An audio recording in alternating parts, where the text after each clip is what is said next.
Let's talk about the most frequently abandoned books according to Goodreads. I thought it would be fun to look at the list together, kind of comparing to my own experience. Have I read them? Did I finish them? Some of them, maybe not. If I haven't tried them, do I want to? I would love to hear your thoughts or even your theories. Why do you think people are giving up on these books? It looks like a lot of them are just really popular. So in general, maybe people that are not as much into reading will give them a shot, or maybe there was a movie or TV show, so more people decided to try them and decided it wasn't for them. Number 1, we have Casual Vacancy by J.K. Rowling. Honestly, it's been out for a while. It never appealed to me. I had heard that the writing wasn't super good. At this point, it's definitely not on my TBR, so the second one is American Gods by Neil Gaiman. Again, recent scandal with him. To be honest, I wasn't going to. I actually did get rid of the book before trying it years ago. I had read The Ocean at the End of the Lane by him. I thought it was fantasy. Honestly, it gave me a little bit more like magical realism vibes. It's a very short book, yet I struggled to finish it. I just really wasn't connecting with the story. The magic system was kind of vague and it just really didn't appeal to me. I did also try Good Omens by him, which was co-written with Terry Pratchett. And the humor was okay, but frankly, I just once again wasn't super invested. That's why I got rid of American Gods without trying it. But yeah, at this point, it's definitely not on my TBR. Number 3, I think is a good example of really popular series, and that's why more people decided to try it, and it is Game of Thrones, which, to be honest, I did finish book 1, but I didn't finish book 2. So am I part of the statistic? Maybe kind of vaguely.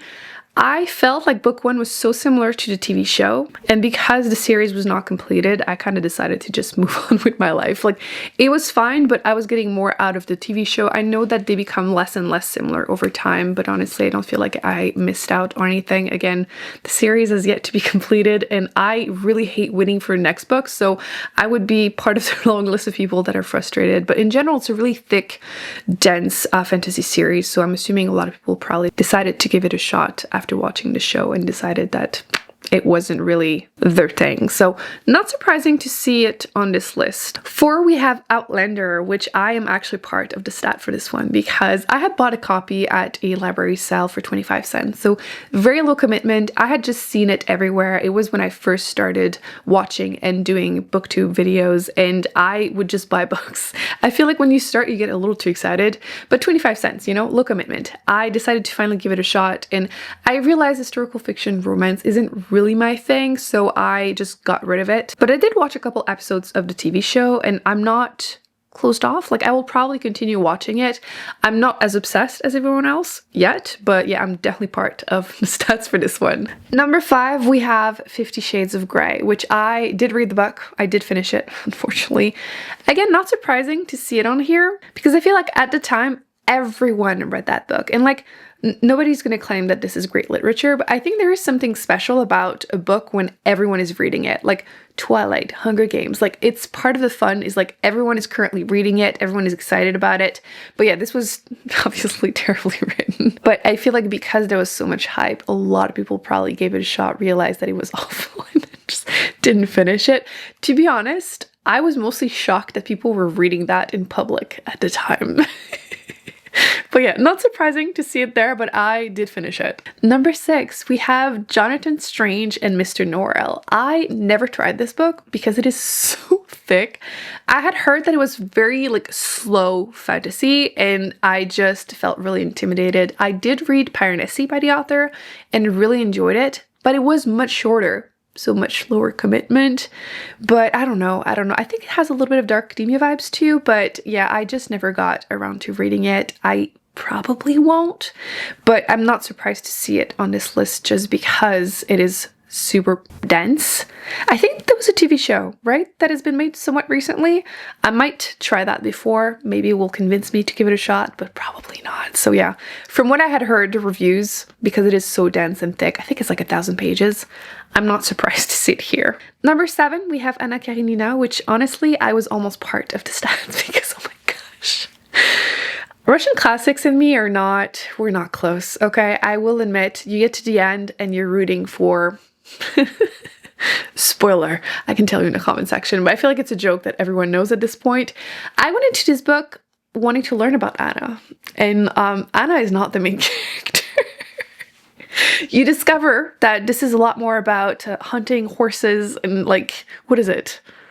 Dogs? Like, there's just a lot more to it. I did appreciate the social commentary. I don't want to make it sound like I understood nothing of the book. I have read a lot of classics, but I was a little disappointed by the fact that it wasn't that much about Anna. Obviously, you are frustrated about her story because of everything that she goes through, but I got to the end and I was so over it. So I'm not surprised that it is one of the most frequently abandoned books. I think a lot of people also have to read that in school. I have heard that, which I feel terrible for you. This is thick. Like, I did have to read a lot for school, but like this one is a really thick and dense one, so that feels a little cruel.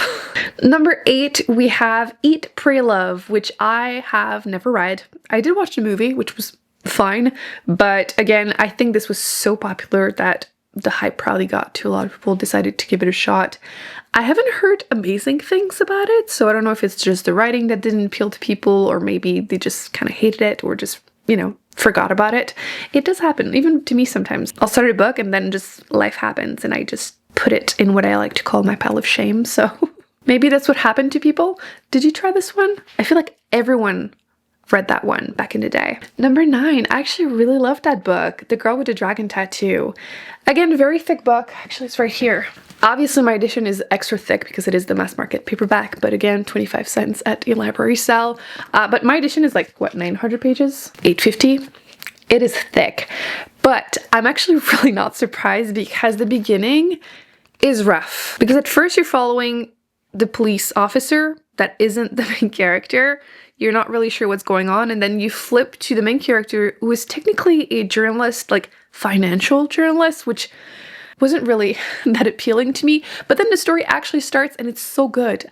I did watch the movie later on, but I highly recommend the book. I would read it as a standalone, in popular opinion, because I feel like the rest of the books are worse and worse. If you go into the book knowing that it is a murder mystery, it makes things a lot easier to just push through in the beginning. So this very rich man, there's a family member that died on this island that they own. There was a party and it was just like close family friends, and there was just only one bridge connecting to the rest of the world, and someone disappeared. They never found the body. They never found out what happened, and he's getting old and he doesn't want to give away his money and die without actually knowing what happened. So that's what he is hired to do. I will say that there are some sensitive topics, so definitely check out trigger warnings, but I thought the author did a good job, which is why when you continue reading the series, things get more and more shocking because the sensitive topics are not handled as well. But in general, I really, really liked book 1. Do be aware that the author, there's definitely a self-insert. Like the journalist is like sleeping with every female character. Either way, I really, really enjoyed. If anything, it almost felt a little cozy because he's like on this little island investigating, you know, journalist stuff. But yes, I did really like the book. I completely understand why a lot of people probably gave up. I'm assuming very early on because, like I said, the beginning is a little rough. But I gave it 5 stars. So number 10 is Lolita, which I already mentioned in the past that I'm never going to read that book. Not because, well, yes, because of the topic. It is about pedophilia. But I'm aware that the author meant it as a social commentary, which is, again, totally fair. It doesn't mean that I have to read it, though, because I don't enjoy reading from the point of view of someone like that. I have read other books on the topic before, and it's just not my thing. I read for my enjoyment mostly, and yeah. I do know that a lot of people read it for, not the wrong reasons, but they go into it with the wrong expectations. I have heard that the writing is beautiful, but clearly it probably doesn't compensate enough for people to actually finish this book since it is on this list. But yeah, I'm not going to read that one. But I'm assuming that, I mean, it is a classic too, so maybe that's part of the reason why people give up on it. Or maybe they just don't enjoy it. Number 11, we have Pride and Prejudice, which I grew up watching the BBC TV show. So I was obviously already in love with it. I also watched a more modern movie, and I have read and then listened to the audiobook of the book, and I love it. It's a 5-star. It is my favorite book by her. Emma is pretty up there, but I think Pride and Prejudice will always have a soft spot for me. But her writing is not easy. English is my second language, and when I tried to read some Jane Austen, at first I could not do it. So I don't know if it's part of the reason, like not the second language thing, but just like classics, they can be a little harder to get into, but she's so funny and clever. So I do recommend it. Maybe try the audiobook or like reading the book while listening. The TV show is pretty close, but obviously it's never as good as the book. But yeah, love that one.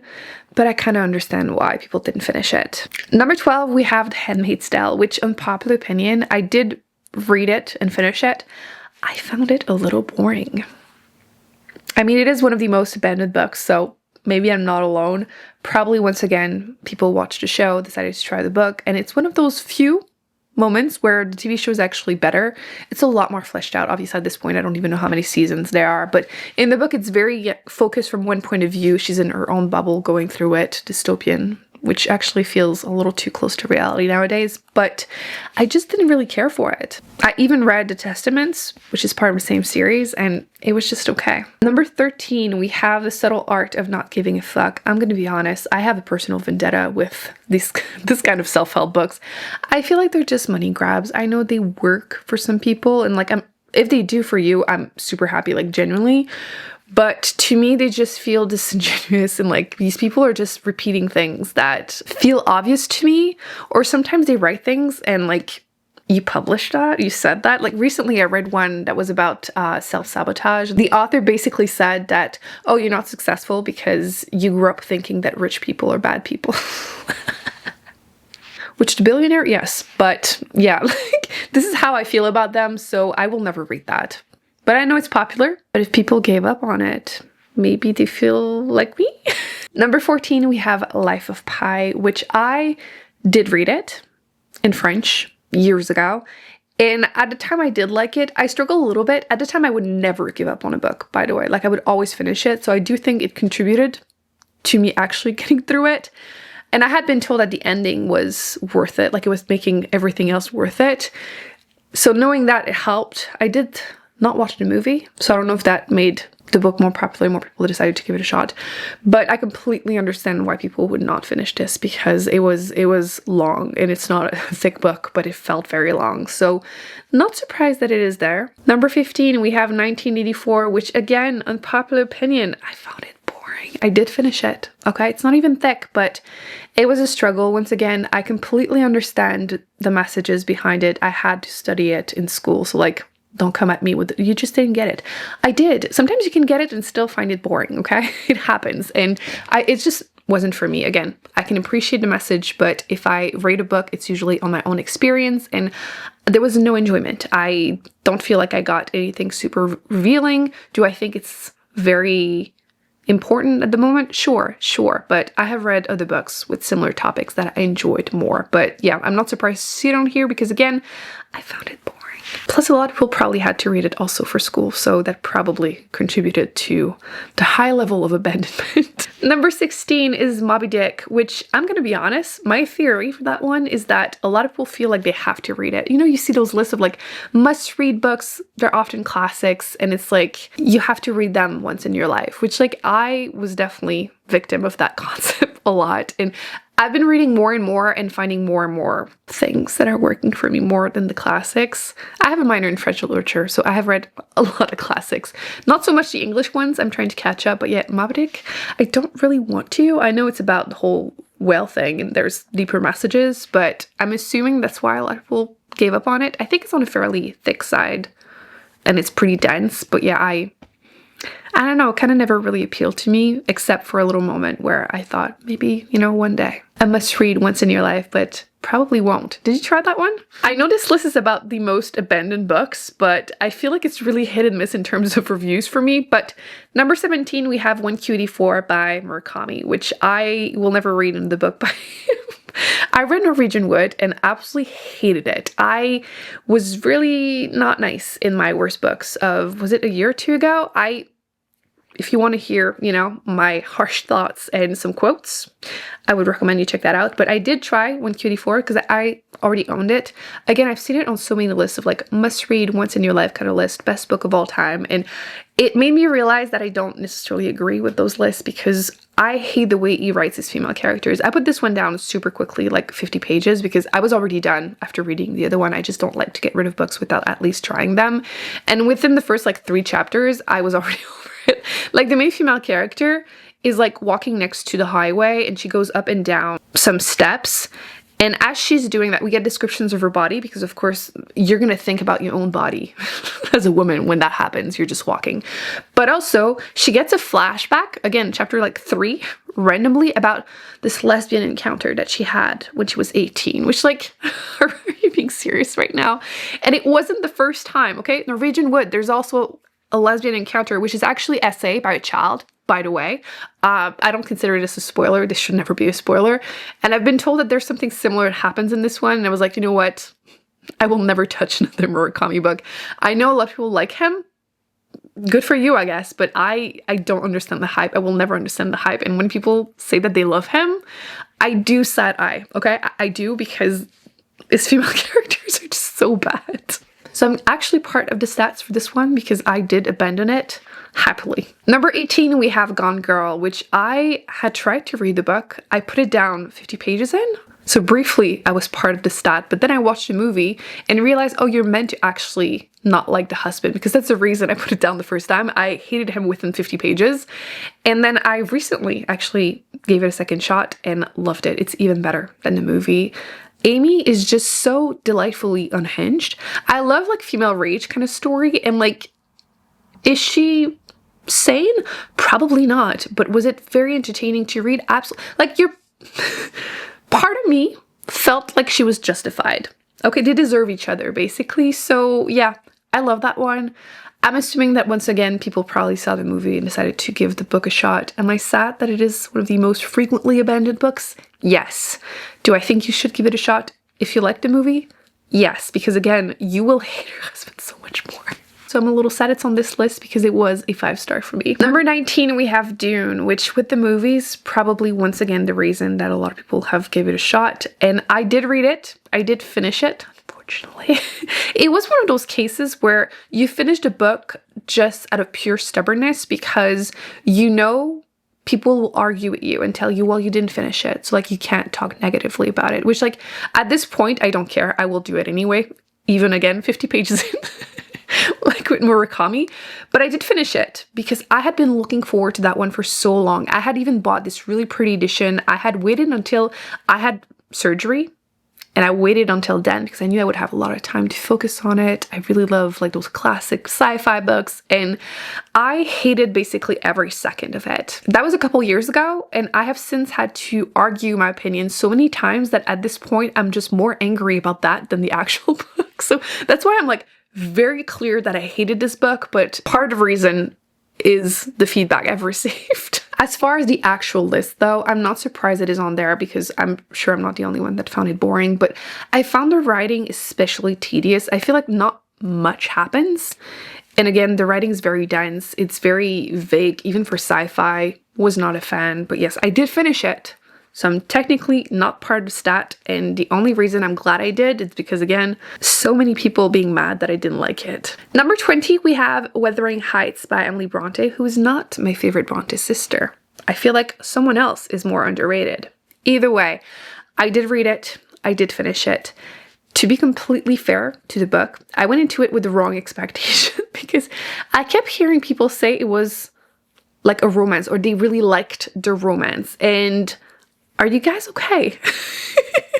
I guess it is part of the romantic era or something.